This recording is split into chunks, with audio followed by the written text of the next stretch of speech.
इंटरप्लेडर suit, order 35 read with section 88, order 35 read with section 88 section के साथ आपको order 35 पढ़ना है इंटरप्लेडर सूट के लिए। अब इंटरप्लेडर सूट किसको कहते हैं, थोड़ा सा इसमें बेसिक बात बता देते हैं आप लोगों को।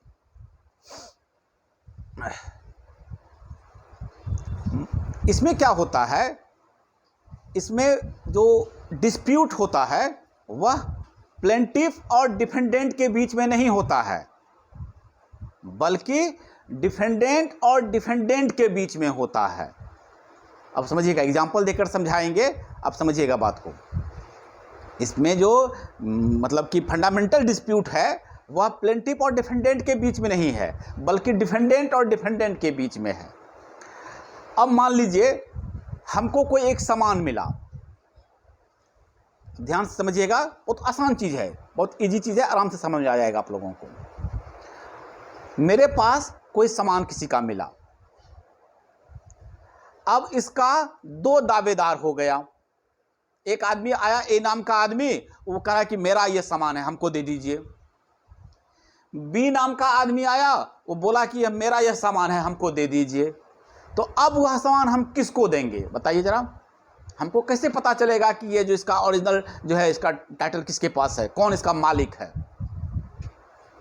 और मेरा इंटेंशन दे देने का है, ध्यान समझिएगा, हम नहीं इस पचड़े में पढ़ना चाहते हैं, हम चाहते हैं कि यह चीज़ें सही आदमी के हाथ में लग जाए, मेरा उसमें कोई अपना पर्सनल इंटरेस्ट नहीं है। तो हम इंटरप्रेटर सूट डालेंगे, यानी कि हम कोर्ट में इस बात के लिए जाएंगे कि आप तय कर दीजिए कि इसका जो है हमको किसको देना है। हम तो देना चाहते ही हैं, वो सामान किसी को लौटाना ही चाहते हैं हम, तो किसको लौटाएं। तो इसमें क्या बोले, अभी आपको शुरुआत में क्या बोले समझाने के लिए, कि इसमें जो फंडामेंटल डिस्प्यूट है वह प्लेंटिफ और डिफेंडेंट रिस्पोंडेंट के बीच में नहीं है, बल्कि दो डिफेंडेंट के बीच में है। समझ में आ गया बेसिक बात, सिचुएशन समझ में आ गया ना आनंद, चित्रांशी। एक मेरे पास, ठीक है ना, ध्यान समझिएगा, एक लैंड है मेरे पास, हम लीज कर रहे हैं, हमको लीज में मिला, ठीक है ना, हम, ठीक है ना, वह जो है हम 5 साल से इस पर कर रहे हैं, 10 साल से कर रहे हैं। अब इसका दो दावेदार है, वो जमीन इस तरीके से सिचुएशन में आ गया है कि उसका दो दावेदार हो गया। वह कह रहा है कि हाँ, बस बिल्कुल सही सिचुएशन है, समझ गए बात आप लोग। हाँ, तो इस तरह की एक सर्कमस्टांसेस बन गया है कि अब इसका दो दावेदार है, वह कह रहा है कि हमको दे दीजिए, वह कह रहा है हमको दे दीजिए, मेरा है तो मेरा है। तो दोनों का होना चाहिए, तो क्या करेंगे, हम दोनों को दे देंगे। दोनों को कैसे दे देंगे, किसी एक के नाम पे छोड़ेंगे ना प्रॉपर्टी हम, तब। तो इस कंडीशन में अब झगड़ा किसके किसके बीच है, दोनों बेटे के बीच में है। जैसे कि आप बोले कि एक फादर के नाम पे था, फादर का 2 बच्चा हो गया, उस तरह से अगर ये सिचुएशन है तो झगड़ा, ओरिजिनल झगड़ा किसके पास है, और झगड़ा है तो दोनों बच्चों के बीच में झगड़ा है। और प्रॉपर्टी किसके पास है, मेरे पास, हम होल्ड किए हुए हैं प्रॉपर्टी को। तो हमको तो कोई पर्सनल इंटरेस्ट है नहीं, लेकिन हम ये चाहते हैं कि वह सही आदमी के हाथ में चले जाए, तो हम इंटरप्रेटर सूट करेंगे। तो प्लेंटिफ हम हो गए, ध्यान समझिएगा, लेकिन हमारे बीच कोई झगड़ा ही नहीं है। उसका झगड़ा किसके है, दो डिफेंडेंट के बीच में है। क्लियर आनंद, सिचुएशन क्लियर हो गया आनंद? हाँ, तो बस ये ध्यान रखिए बस। अब इसी चीज को हम लोग पढ़ते हैं सेक्शन के साथ, ऑर्डर के साथ। सेक्शन 88 कह रहा है आपको, in an interpreter suit there is a certain some of money और date or other property in dispute between the defendants only, and it is in the possession of the or custody of the plaintiff। Custody किसके custody में है, plaintiff के custody में है वो property या money या आपका कोई उधार। अब हमको, मेरे पास 500 रुपये का उधार है, मेरे पापा 5000 रुपये किसी से उधार लिए थे, ठीक है ना, या कोई आदमी 5000 रुपया उधार लिया किसी से। अब वो एक्सपायर कर गया, उसके नेक्स्ट जनरेशन को देना है पैसा 5,000 रुपया। अब उसका 3 दावेदार है, 5,000 रुपया हमसे लिए थे, हमको दे दीजिए, वो कह रहा हमको दे दीजिए, वो कह रहा हमको दे दीजिए। हमको तो उधार चुकाना है भाई, हम उधार रखना नहीं चाहते हैं। उस कंडीशन में हमको पता कैसे चलेगा कि भाई किसको देना है?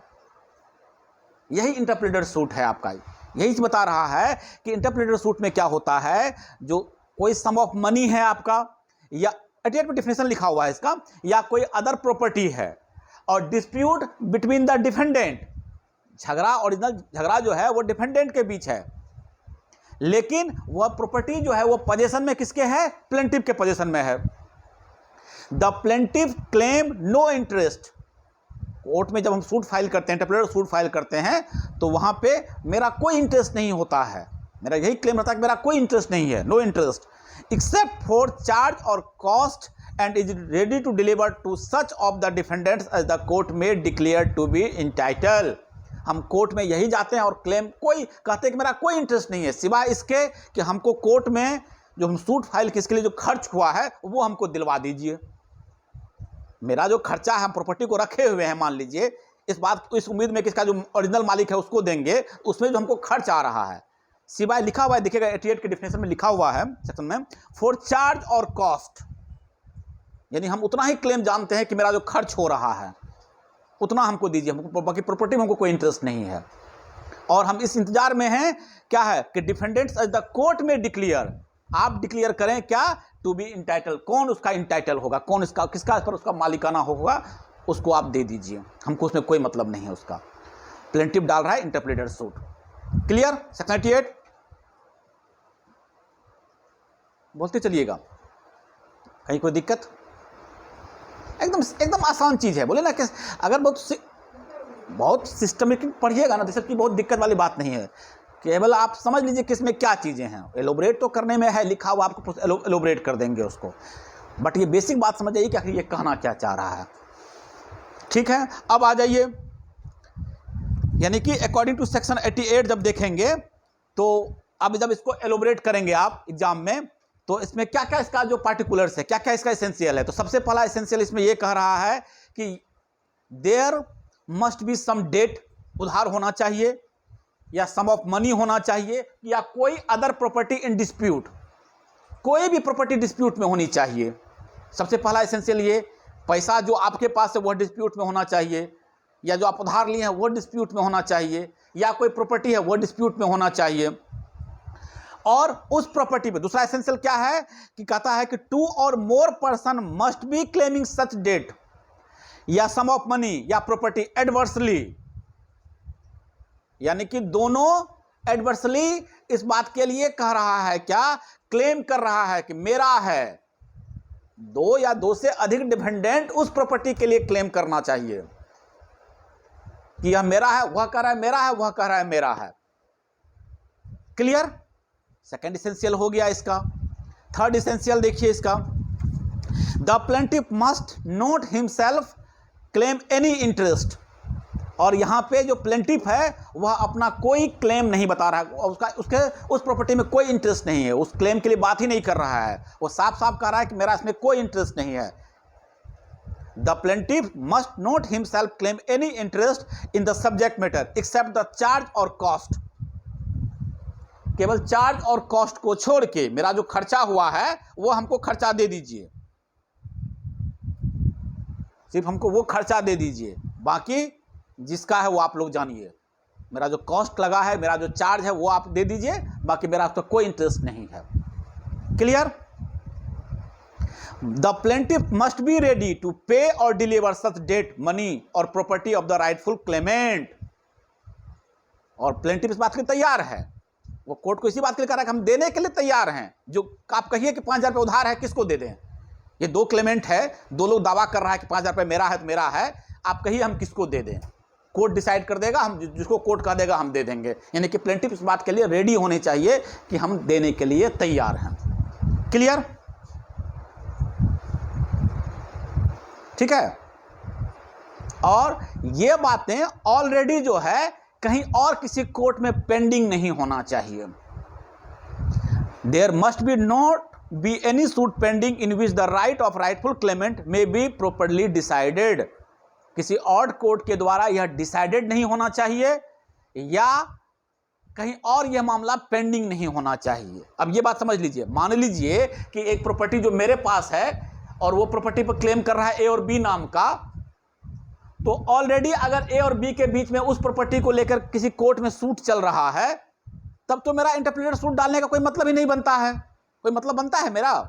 क्योंकि वहां कोर्ट जैसा डिसाइड कर देगा उसको हम दे देंगे, तो हमको अलग से इंटरप्रेटर सूट डालने की तो कोई जरूरत नहीं है। बोलिएगा हाँ। या किसी कोर्ट के द्वारा यह डिसाइड नहीं होना चाहिए कि प्रॉपर्टी है किसका। जब एक बार कोर्ट डिसाइड कर दिया कि प्रॉपर्टी किसका है, तब तो हम बेकार का इंटरप्रेटर सूट डाले हैं। तो पता है कि प्रॉपर्टी किसका है, उसको दे दें भाई हम।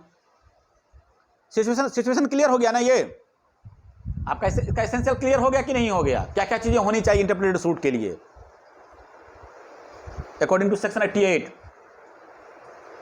क्लियर चित्रांशी, नेहा, रंजीत, सुदीप, अनुपम, आनंद? एकदम सिंपल चीज है। हम चले गए कोर्ट में और हमको कोर्ट को बस इतनी सी बात बता रहे कि मेरे पास ये चीज है, हम देना चाहते हैं, आप बता दीजिए कि हम किसको दे दें। यही इंटरप्रेटर सूट है। मेरा इसमें कोई इंटरेस्ट नहीं है। ये सेक्शन 88 कहता है। अब ऑर्डर 35 आइए, इसके साथ आपको पढ़ना है ऑर्डर 35, जिसमें कि प्रोसीजर लिखा हुआ है। नियम इंटरप्रेटर सूट को डिफाइन कर लिए वहां पे क्या क्या इंटरप्रेटर सूट में होता है सेक्शन 88 में, और कहता है ऑर्डर 35 आइए, और ऑर्डर में तो प्रोसीजर लिखा रहता है। अब ऑर्डर 35 आइए। Rule 1, plaint in interpreter suit. In every suit of interpreter, the plaint shall, in addition to the other statement necessary for plaints, जो बातें प्लेंट में लिखी जाती है वो तो आपको लिखना ही लिखना है, साथ में कुछ और बात लिखना है। क्या लिखना है? That the plaintiff claims no interest in the subject matter in dispute other than for charge or cost। ये बातें लिखी जाएंगी, प्लेंट में लिखेंगे। जब एक प्लेंटिफ इंटरप्रेटर सूट डालेगा तो वो जो प्लेंट जिस तरह से लिखा जाता है, प्लेंट तो लिखने बताए हैं आप लोगों को किस तरीके से लिखा जाता है, वो लिखा जाएगा। साथ में यह भी लिखा जाएगा कि एज ए प्लेंटिफ मेरा कोई इस पर दावा नहीं है, मेरा कोई सब्जेक्ट मैटर पर कोई इंटरेस्ट नहीं है, हमको नहीं मतलब है उस बात से, केवल हमको क्या है, हमको अपने कॉस्ट से मतलब है। अब कोर्ट में आए हैं, मेरा खर्च हो रहा है या उसको रखने में हमको इतना खर्च हो रहा है, हमको केवल कॉस्ट या चार्ज मिल जाना चाहिए। बी नंबर कह रहा है the claims made by defendant severally. उधर भी पढ़े हैं हम लोग कि डिफेंडेंट एक से ज़्यादा होने चाहिए। इस बात का दावा करने वाला, उस प्रॉपर्टी पर दावा करने वाला, उस डेट पर दावा करने वाला एक से ज़्यादा क्लेमेंट हैं, ज़्यादा लोग हैं। C number that there is no collusion between the plaintiff and any of the defendants. और प्लेंटिफ और डिफेंडेंट के बीच में कोई डिफरेंसेस नहीं है, कोई डिस्प्यूट नहीं है। वास्तव में जो है प्लेंटिफ और डिफेंडेंट के बीच में डिस्प्यूट नहीं है, ये क्लियर हो जाना चाहिए कि हमारा कोई डिस्प्यूट नहीं है, ये डिफेंडेंट के बीच का डिस्प्यूट है। ये आपको ऑर्डर 35 रूल 1 कह रहा है। Clear? Order 5 rule 1। Rule 2, payment of things claimed into court where the things claimed is capable of being paid into court और placed in the custody of the court. The plaintiff may be required to so pay और place it before it can entitle to any order in the suit. चलिए, अभी सब कोई खास important बात नहीं है, सिंपल सा चीज़ सब तो पहले भी पढ़े हुए हैं कि प्लेंटिफ को केवल कॉस्ट मिलेगा। प्लेंटिफ को जो है जो खर्च होगा, जो कुछ होगा, प्लेंटिफ तो शुरुआत में प्लेंटिफ ही खर्च करेगा, जैसे सूट फाइल करेगा सारा खर्चा उसका होगा, तो उसको जो रिटर्न में है केवल उसको पे कर दिया जाएगा जो भी उसका खर्च होगा, बाकी और कोई चीज़ नहीं, कुछ नहीं होगा इसमें। स्विंग, ठीक है ना? Procedure where defendant is suing plaintiffs where any of the defendants in an interpreter suit is actually suing the plaintiff in respect of the subject matter of such suit, the court in which the suit against the plaintiff is pending shall, on being informed by the court in which the interpreter suit has been instituted, stay the proceedings as against him, and his cost in the suit so stated may be provided for that such suit. But if अच्छा चलिए ये क्या कह रहा है ये बताते हैं, पढ़ लीजिएगा इसको भी। सिंपल सा चीज़ कह रहा है अभी सिचुएशन समझिएगा कि प्लेंटिव गया है सूट किया है क्या कि ये प्रॉपर्टी है, ये हम देना चाहते हैं, इसका एक से ज़्यादा डिफेंडेंट है, एक से ज़्यादा क्लेमेंट है, आप डिसाइड कर दीजिए किसको देना है। लेकिन अगर कोई ऐसा मामला हो इसी चीज़ को लेकर कि डिफेंडेंट जो है प्लेंटिव पर सूट किया है, तब इस इंटरप्रेटर सूट को रोक दिया जाएगा। अगर डिफेंडेंट उस प्रॉपर्टी को लेके क्लेम किया तो अब तो प्लेंटिव खुद वहां पे क्या बन गया है, पार्टी बन गया है। बात समझे, डिफेंडेंट उस प्रॉपर्टी को लेकर उस पर सूट किए हुए है पहले से, तो इंटरप्रेटर सूट इंटरटेन तब तक नहीं होगा। समझे आनंद? हाँ, इस बात को मतलब कि हाँ, अब वो ऑलरेडी ये जो या तो डिफेंडेंट या तो प्लेंटिव ऑलरेडी सूट कर दिया है कि मेरा है मेरा है। एक कोर्ट में ये चल रहा है मामला, दूसरे कोर्ट में वो इंटरप्रेटर सूट डाल दिया है, तो सूट जो है रुक जाएगा, इंटरप्रेटर सूट इंटरटेन नहीं होगा। ठीक है, यहां बिल्कुल सिंपल सा चीज यहां पे रूल 1 में साफ साफ लिख दिया है कि ये जो है जो प्लेंटिव है वो वेरीफाई करेगा, इस बात का डिक्लेरेशन करेगा कि मेरा कोई इंटरेस्ट नहीं है उस सब्जेक्ट मैटर में, हमको केवल कॉस्ट से मतलब है। इसके बाद ही इंटरप्रेटर सूट इंटरटेन किया जाएगा। क्लियर? चलिए, तो ये चीजें आपको कह रहा है इंटरप्रेटर सूट में। अब कोई खास बात इसमें है नहीं। Procedure at first hearing. At the first hearing the court में declare that the plaintiff is discharged from all liability to the defendants in respect of the things claimed, award him his cost and dismiss him from the suit। First hearing में ही अब plaintiff को कहेगा कि कोई बात नहीं, अब तो आप कोई पार्टी है ही नहीं, आप तो इंटरप्रेटर सूट डाले, अब आप लायबिलिटी से मुक्त हो जाइए।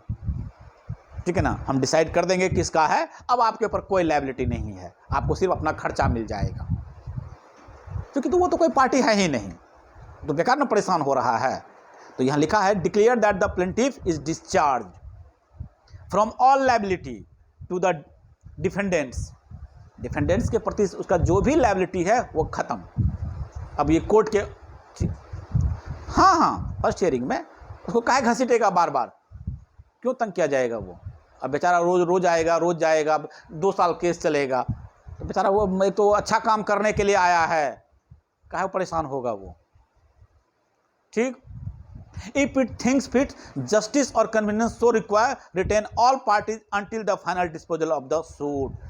बहुत नेसेसरी होगा तो उसको रिटेन किया जा सकता है। ठीक है ना, डिफेंडेंट तो रहेंगे ही रहेंगे, सभी पार्टी को रिटेन किया जा सकता है, अदरवाइज प्लेंटिफ के लिए जो है वो जो क्या होगा, वहीं पे वो सारे लायबिलिटीज उसको मुक्त कर दिया जाएगा। बस यही आपका कह रहा है procedure at the first hearing. अब बाकी इसमें कुछ खास काम है नहीं, बाकी चीज इसमें जो पढ़ना है आप लोगों को, रूल 5 आइए, रूल 5, इसका रूल 5 जो देखिएगा, रूल 5 कह रहा है who can not file an interpreter suit. Order 35 जो है रूल 5 कह रहा है कि कौन कौन इंटरप्रेटर सूट नहीं डाल सकता है।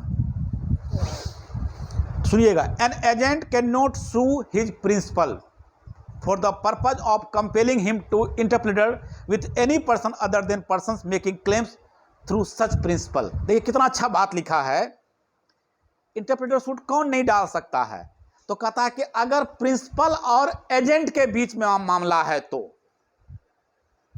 अब प्रिंसिपल एजेंट समझते ही हैं, या नेक्स्ट में लिखा हुआ है टेनेंट एंड लैंडलॉर्ड। अब देख समझिएगा बात को। अच्छा मान लो, सिचुएशन देखिए कितना अच्छा है, कितना मजेदार सिचुएशन है। हम मेरा घर है अभी फिलहाल ये, हम क्या किए, किसी को किराए पे दिए, तो उसका क्या जिम्मेदारी बनता है, उसका ड्यूटी बनता है कि जब हम खाली करने के हैं तो खाली करेगा वो नहीं। उसको कोई आदमी आकर कह दिया, ठीक है ना, कि हम इसके मालिक हैं, ठीक है ना, आप किराया हमको दीजिए या आप खाली कीजिए, इसमें अब हम रहेंगे, मेरा इस पर बनता है पोजीशन। अब चला गया टेनेंट, चला गया इंटरप्रेटर सूट डाल दिया, नहीं ये हास्यास्पद बात हो जाएगी। बताइए, अब टेनेंट कहेगा कि जब तक फैसला नहीं हो जाएगा कि कौन मालिक, हम खाली नहीं करेंगे। आनंद, हाँ एकदम सिंपल चीज है, ठीक है ना। कहता है कि tenants can not sue their landlords for the purpose of compelling him to interpreter with any persons other than person making claims through such landlord, ठीक है ना। हाँ, आपको जो लैंडलॉर्ड के साथ जो लैंडलॉर्ड दिया है उसको खाली करके दीजिए, बाकी वो अपना निपट लेगा। अब आप चले गए इंटरप्रेटर सूट में चले गए, यही चीज प्रिंसिपल और एजेंट के रिलेशन में भी होता है, जो लिखा हुआ है an agent can not sue his principal. जिसकी आप एजेंसी लिए हुए हैं वही आपका प्रिंसिपल है, ठीक है ना, आपके साथ उसी के साथ डील है। अब आपको कोई सामान दे दिया वो एन एजेंट, और मान लीजिए एक बिल्डिंग बिकवाना है, हम एक एजेंट रखे हुए हैं, अब उस बिल्डिंग पर कोई और दावा कर दिया तो एजेंट कहेगा कि हम तब तक नहीं छोड़ेंगे जब तक फैसला होने कि मालिक कौन है आप दोनों में, और चला गया इंटरप्रेटर सूट के लिए। नहीं, एक जिसका आप प्रिंसिपल हैं आप उसके प्रति जिम्मेदार हैं, आप उस पर इंटरप्रेटर सूट के लिए नहीं जा सकते हैं। तो ये आपको रूल 5 कह रहा है, agents and tenants may not institute interpreter suit. इसका इलस्ट्रेशन भी दे रखा है, A deposits a box of jewels with B as his agent. अब ए क्या किया, अपने एजेंट को एक बक्सा दिया, ज्वेलरी का एक बक्सा दिया, रखो, ठीक है। C alleges that jewels were wrongfully obtained from him by A. अब सी नाम का एक आदमी आया और वह बी को कहता है, उसके एजेंट को कहता है कि तुम्हारे पास जो बक्सा है वो मेरा है, हमसे जो है गलत तरीके से ए ले लिया है, हमको तुम इसको दे दो, ये मेरा है, ठीक है ना। And claims them from B, B को बोलने लगा कि हमको दे दो। B can not institute an interpreter suit against A and C. A का कोई राइट, बी का जो है एजेंट है उसका कोई राइट नहीं बनता है कि वो इंटरप्रेटर सूट डाले ए के अगेंस्ट में या सी के अगेंस्ट में। वो सिंपल बक्सा क्या करेगा, अपने प्रिंसिपल ए को दे देगा और कहेगा आप लोग निपटिए। बात समझे कि नहीं समझे, इस बात को समझे कि नहीं समझे। हम आपको, आप मेरे एजेंट हैं, हम आपको एक बक्सा दिए रखने ज्वेलरी का या कोई सामान दिए रखने के लिए, कोई आदमी आके आपको कह दिया कि यह मेरा है हमको दे दो, तो आप चले गए इंटरप्रेटर सूट डाल दिए कि बताइए हम किसको दें, सर को दें कि किसी और आदमी को दें। तो कोर्ट कहेगा कि नहीं हम एंटरटेन करेंगे, आप एज ए एजेंट अपने प्रिंसिपल से लिए हैं, प्रिंसिपल को दे दीजिए। ये आप इन दोनों के बीच की बात होगी, ये दोनों आएगा कोई कोर्ट में तब हम देखेंगे, आपको राइट नहीं है इंटरप्रेटर सूट डालने का। तो एजेंट जो है इंटरप्रेटर सूट नहीं डालेगा। यही कंडीशन लैंडलॉर्ड के साथ भी है और टेनेंट के साथ भी है।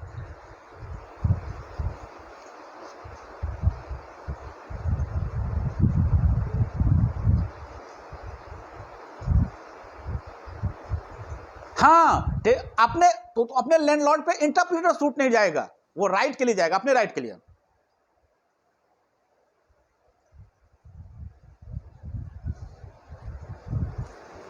रूल 5 सेक्शन 5 में रूल 5।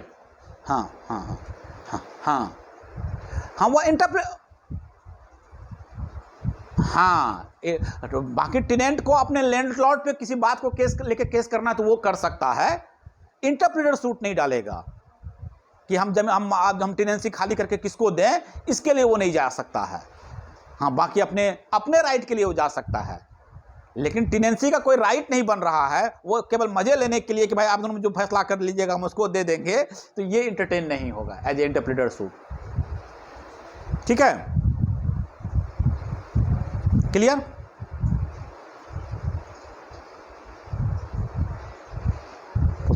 हाँ, इसका रूल 6 देख लीजिए। Where the suit is properly instituted, the court may provide for the cost of the original plaintiff by giving him a charge on the ground on the things claimed or in some other। हाँ, उसके बाद जो उसका cost है वो मिल जाएगा। बता ही दिए हैं कि प्लेंटिफ का बस उसका अधिकार सिर्फ कॉस्ट पे होता है, जो चार्ज पे जो वो रीजनेबल चार्ज लगाया है, रीजनेबल कॉस्ट बताया है, कोर्ट उसको दिलवा देगा।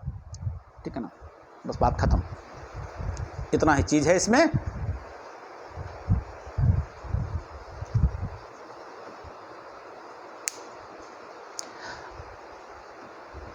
हाँ, अब लगता है लेट से जागी है अनुपम, लेट से जागी है अनुपम।